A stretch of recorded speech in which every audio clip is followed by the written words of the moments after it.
Hello, my name is Joseph Onesta, and I've got a story to tell you. And I'd like you to hear it, especially if you're overweight or you are dealing with prediabetes, type 2 diabetes, or even type 1 diabetes.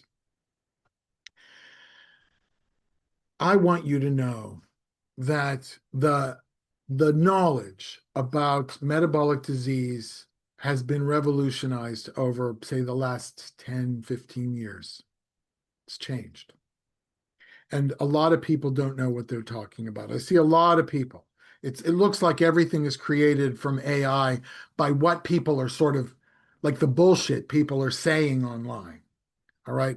And so if you know me, and if you don't, I'll tell you, but you don't have, I warn you not to believe me just because I say it. I'm not a bullshit artist. I'm not interested in bullshit. I'm interested in something real. And so here, let me tell you. Gosh, my A1C, following all of the advice of the doctor and the nutritionist I went to see. And okay, I wasn't perfect, but I wasn't bad either. All right.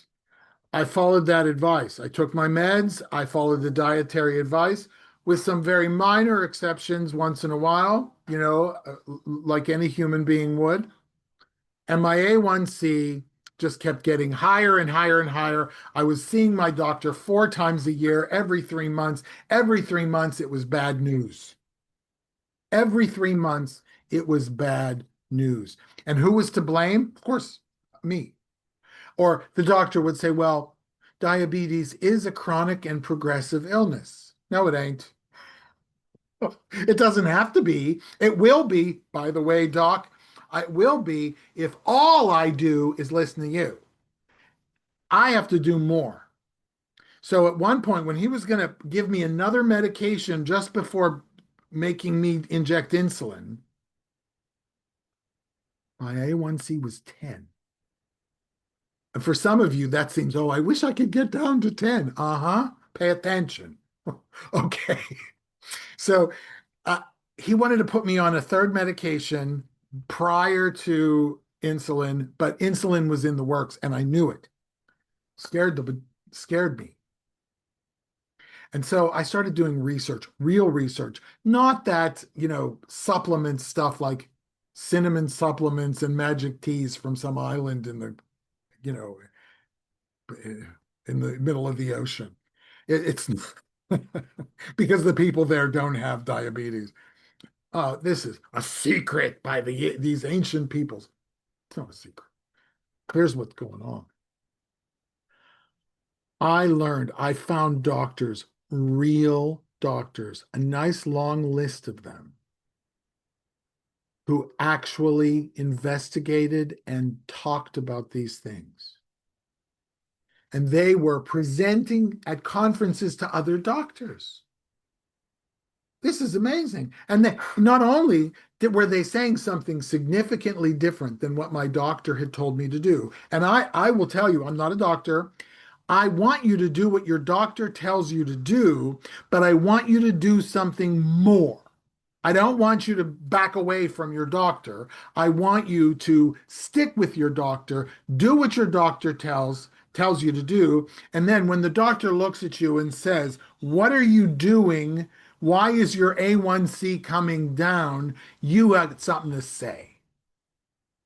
All right? All right. So,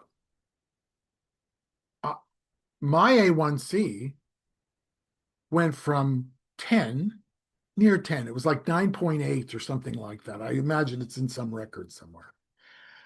And it went to 5.4, which is no longer diabetic. It's not even pre-diabetic. Now, what did I do? Immediately, I was excited about this. I wrote a book called Deleting Diabetes. I did it too. I did it, and you can too. And it's on Amazon if you want to read it. It's not expensive. It's a good book. Even till today, it's a good book. It's not, it was written a few years ago, right? So science has advanced even since, but it's still useful.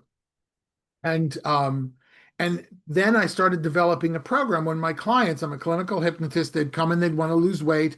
I knew that just starving them for a few weeks to see the pounds go away was not doing them any good. It was unethical for me to do that.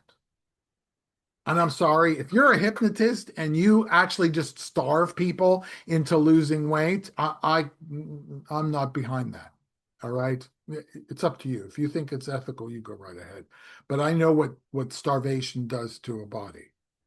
So all of a sudden, I'm no longer diabetic, at least no longer qualify as diabetic, but in the records, I'm still diabetic.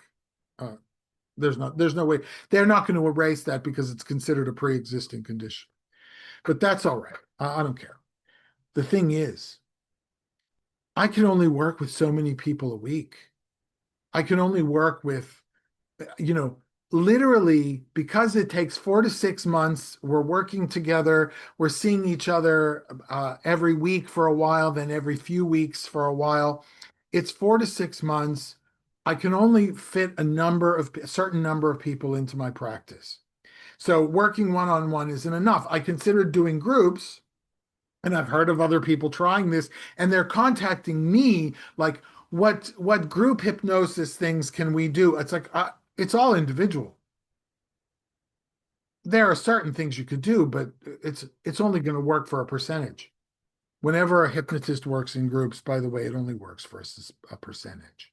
It may work for you. Give it a shot. But it's a cheaper way of going about it. But I can only fit so many people. So now what I want to do, and I started this before, but now that people are without health insurance, maybe no one is paying for those diabetic medications, and they're because their Obamacare expired because they couldn't afford it because the government won't help anymore. I want to do something.